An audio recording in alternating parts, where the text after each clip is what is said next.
bring on the bandwidth. For most applications, Moore's Law is giving us a bunch more than we really need. Don't get me wrong, it's probably fun to sit around and think up a bunch of fancy new capabilities to add to smartphones or connected toasters that will one-up those other guys. With every new semiconductor process, we get all of these new gates to do whatever new thing we can imagine. All for free. We gotta use them, right? It's not like that in the bandwidth game. People want their bandwidth, they want it bad, and they want it now. There's a torch mob with billions of connected people all wanting to stream their video to their smartphones and tablets all at the same time. It strains our infrastructure to a breaking point. Keeping that torch mob at bay has driven us to 10 gig, 40 gig, and now up to 100 gig and beyond. If you're designing 100 gig, the latest, greatest semiconductor devices aren't just fancy new toys. They are a life or death necessity for your project to succeed. Hi, I'm Amelia Dalton, host of Chalk Talk. What do you do when plain old FPGAs leave too much on the table to handle your next bandwidth challenge efficiently? My guest is Christian Plante from Tabula, and we're going to talk about chips from Tabula with an amazing new architecture called Spacetime. Fabricated on the latest Intel 22nm Tri-Gate technology, that will give you an enormous advantage in keeping that bandwidth torch mob at bay. And before we get started, remember to click that Download Now button below your player. There you can download a free white paper entitled Challenges of High-Speed Ethernet at 100 gig, 400 gig, and beyond, the Space-Time Perspective. Welcome, Christian. Thank you so much for joining me today. Thank you, Amelia. So it's no secret that the world's really hungry for bandwidth, with billions of people wanting to watch videos on their cell phones. Just as people are getting comfortable with 10 gig systems and maybe 40, we're going to be talking about 100 gig. But we mention 100 gig systems and people tend to get a bit out of breath because there are some scary challenges involved in building 100 gig systems. Walk us through some of the biggest challenges for 100 gig implementation. Yes, there's actually 4 big problems with the 100 gig system.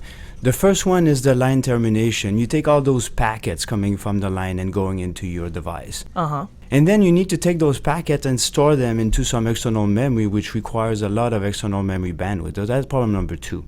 Okay. And then ultimately inside your device, you're also going to need some storage space, and you're also going to need a lot of bandwidth to store those packets. So the internal memory bandwidth is also one major problem that you see with these types of devices. Okay. And ultimately, you need to stitch all these things together. And if you do something like at 100 gig and you end up with a design that's like, let's say, 200 and 250 megahertz, you're going to end up with buses that have 400 to 500 bits of width. And this is going to end up being a very problematic nightmare in routing all of those buses together. That makes sense. So we have 4 ways to look at this and 4 approaches we took to solving these problems. For the line termination, we simply put hard 10, 40, 100 gig Emacs, Ethernet Max into our devices. For the external memory bandwidth problem, we put our DDR3 controllers at full speed on the device. And then for the internal memory bandwidth, we're using what we call the space-time multiporting of memory. And ultimately for the large data path buses, we're using our space-time fabric. Okay, so these seem to be the same problems I hear a lot from engineers. Let's walk through them one at a time and start at the top. Okay, we'll start looking at the large data path buses and how we actually take care of this problem in our 3 PLDs. Okay, wait a second, Christian. Before we jump into buses, I haven't seen the word FPGA around here at all. What are 3 PLDs and how are they different from FPGAs? That's a very good question. And in order to understand the difference between an FPGA and a 3 PLD, we'd probably need to look at an FPGA and how it is built first. Perfect. So what you see on the left is an XY grid of logic elements, logic cells, and that represents an FPGA. On this grid, let's say we have 2 lookup tables, 2 LUTs, L1 and L2. Okay. And L1 is trying to send a signal to L2, which would take 1 nanosecond to travel from one to the other. Okay. In reality, these things happen in time. And if we take time into account, what you realize is that L1 and L2 never change in time, at least until you power down your system. Okay. And if you look at the signal going from L1 to L2, it starts at time 0 at L1, takes 1 nanosecond to travel to L2. But in reality, you don't really need L1 after it's done its job. And neither do you need L2 before it's needed or after it's done its work. That makes sense. So this is one of the attributes of 3PLDs, is that we can actually have the LUTs at the right time when we need them. Ah, okay. So let's take here L2. It would be normally in an FPGA there at time 0, but we don't really need it, so let's take it out. Let's call it at L3 instead. Okay. In a 3PLD, you don't really need L2 before it's actually needed. So instead of having L2 at time 0, we can decide to reuse those resources and create an L3. And this L3 will be placed on the silicon where L2 is going to be in a few moments. Ah, I see. Okay. And then you can have this L3 talk to another L4, and this other L4 is at a different place in space and time, in what we call spacetime. But Christian, how do you manage this whole space and time business? This has got to be complicated. Yes, it can be, and historically people actually have looked at this from two different perspectives. Okay. They were looking at the 2D placement problem as simply a placement problem, which is what you're seeing in FPGA today's. Uh-huh. But this reuse of resources over time was looked at as a scheduling problem. Ah. And now you need to have scheduling algorithms to solve one problem and 2D placement algorithms to solve another problem, and that's very messy. Those things really don't mix together. Absolutely. But why 3PLD? I don't think I understand. You know, what happened is that at some point in time when we were facing these two different worlds, we had the epiphany that this third dimension, time, is really just that, a third dimension. And if you looked at it as if it was a spatial dimension, let's call it a Z, Uh-huh. then the whole problem of placing these LUTs in space and time was simply a 3D placement problem. And how to place things in space was something that was really mastered from a computational standpoint. Wow, okay. Now, wait a second, Christian. Weren't you supposed to be talking about large data path buses here? Yes, indeed. Let's go back to how this actually solves the problem of large data path buses. If you can do this in time, if you can reuse resources and put all of these LUTs here in different places in time, you end up routing things that can be very closely placed with each other. So now instead of just going left and right and expanding in a planar fashion, you can actually go up if you need to. This has interesting properties that we use in our stylus compiler. For instance, we've got something we call sequential timing. This is something that's going to be covered in a different Chalk talk about the innovation in stylus, but I'd like to just give you an idea here on this illustration how this happens. If, for instance, in your design, you're facing a timing related problem, now because time is a third dimension for us, we can just move things in Z. Ah, okay. What's even more interesting here is that X and Y are very discrete places in space, but Z, being time, is actually continuous. So you can take this example here of the LUT circled in blue. We can actually move it very continuously along Z and then end up solving the timing problem with something we call sequential timing. And if you look at what happens to a critical path when it's routed in space-time, you can actually see that it's very compact to just go in the Z dimension. And this is, for instance, what a critical path would look like in space-time. Okay, Christian, I can definitely see the benefits of this 3D architecture, and it seems like this 3D routing changes the rules quite a bit. Do we have any other benefits from this routing in 3D? Yes, indeed. Since the routing in 3D makes the interconnect shorter, it allows us to go faster.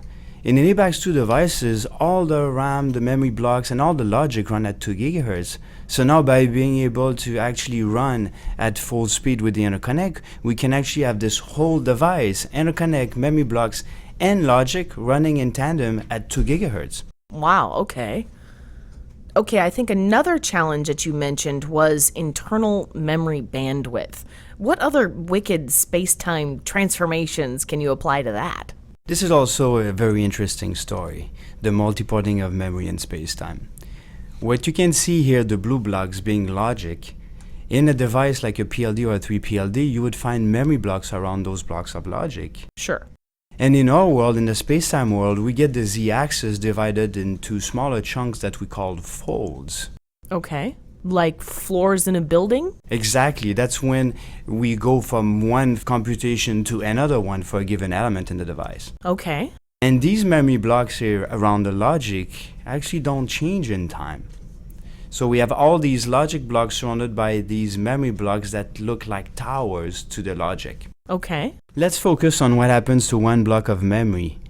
Here you can see that a block of memory can be accessed independently by different groups of logic at every fold. So what would look to you as a single ported memory can look like it has 6, 8, even 12 different ports. Wow, okay. And our tool stylus would actually infer that straight from the behavioral RTL code you provide. Okay, Christian, this is great, but what can we really do with this? Let me show you an example. What you're looking at here is a crossbar switch fabric that has 4 ports of 100 gig. Okay. Each of these ports, let's take the ingress side for instance, has 1 signal coming in and 4 going out to the egress side ports. Right, okay. So if you look at this more closely, what you end up having is a block that has 1 input and 4 output. Okay. That's a 5-ported RAM. So you take these blocks, you connect them together, and you end up with a crossbar fabric that's just made of memory blocks connected together. Virtually no lookup tables. Ah, all right. And we've designed this onto the ABAX2 platform, and what we end up getting is this: for this 400 gigabit per second crossbar switch, we end up with only 14,000 LUTs being used, a few memory blocks running at close to 500 megahertz in a very, very small footprint. That's the power of Spacetime. Wow, okay. Now, Christian, I think one of your other challenges was line termination. Is that right? Yes. And here what we have to take into account is that the packets are going to come in at very high speed, most likely Ethernet packets. So what we ended up doing is putting Ethernet max on our device. Okay. What you're seeing here is a layout of the devices with the transceivers on either side. We have 64 14.1 gigabit per second transceivers. Okay. And if we look more closely as 1/4 of those transceivers, what you end up seeing is that a group of 16 transceivers is connected to a number of 10, 40, and 100 gig Ethernet max. Okay. Each transceiver has its own 10 gig MAC. A group of 4 has access to 140 gig MAC, and the first 10 in a group of 16 have their own 100 gig MAC. All right. And the user can decide to use those that are not used by the 100 gig and allocate that for other speeds. All right, Christian, I think I understand. So you fixed the line termination by providing hard IP that just takes care of it for me? Yes, that's right. Okay, so what about the RAM outside the chip? That's the last challenge you mentioned, right? And that's actually one that's fairly easy to solve. Users in this packet processing world will have a tendency to use DDR3 because it's cheap and it's fast. Sure. What we ended up doing with ABAX2 is to put hard IP DDR3 controllers on the silicon. Ah, all right. We have up to 4 of those that can be configured to have 72 bits of width, and they can also be broken down into smaller chunks up to 8 bits per controller. Okay. And we've made sure that this was compatible with DDR2 and that they could be used with dual and quad rank DIMMs. And it goes without saying that they're actually hardware ACC protected. Okay, Christian, I think I'm ready to get started. What's my first step? We want to help you on your journey. So for that, we've come up with reference designs. We have a number of reference designs for high-performance packet processing. The first one we have is the 12 times 10 gig to 100 gig bridge, which can also be configured to become a 100 gig to interlaken bridge. Great, okay. We also have a shared memory switch with queuing reference designs. And in conjunction with our partner AlgoLogic, we've also come up with the ternary search engine of 2nd generation. Okay. And finally, we're working in a 4 times 100 gig TOR class, top of rack class switch reference design. All right, great. What's in a reference design? A reference design is a complete solution. You have the full RTL for the design, Okay. test benches, documentation, access to the IP, and evaluation licenses from third-party IP providers. Wow, cool. Okay, Christian, here's the big question. What does this mean to me as a designer? It means that ABAX2 solve the 4 challenges we talked about earlier. The large data path bus issue is solved by routing signals in 3D. Okay. And we can also go at full speed on the device at 2 GHz with ABAX2. For the internal memory bandwidth, we use space-time multiported memories to fully unleash the performance of those memory blocks which gives us, in this case, 104 terabits per second of total throughput on the device. Wow. And then for line termination, we have integrated 10, 40, 100 gig Ethernet Max that are coupled with 14.1 gig transceivers. 64 of those, so up to 640 gigabits per second of throughput. Wow, all right. And then finally, we solved the external memory bandwidth by integrating DDR3 controller, which in this case gives you a performance of 614 gigabits per second. Fantastic. Well, I think that's all I have time for. Thank you so much for joining me today, Christian. It was a pleasure speaking with you. Thank you. The pleasure was mine. Also, before we go, remember to click that Download Now button below your player. There you can download a free white paper entitled Challenges of High-Speed Ethernet at 100 gig, 400 gig, and Beyond, the Spacetime Perspective. For Chalk Talks, I'm Amelia Dalton. For more Chalk Talks, head on over to eejournal.com.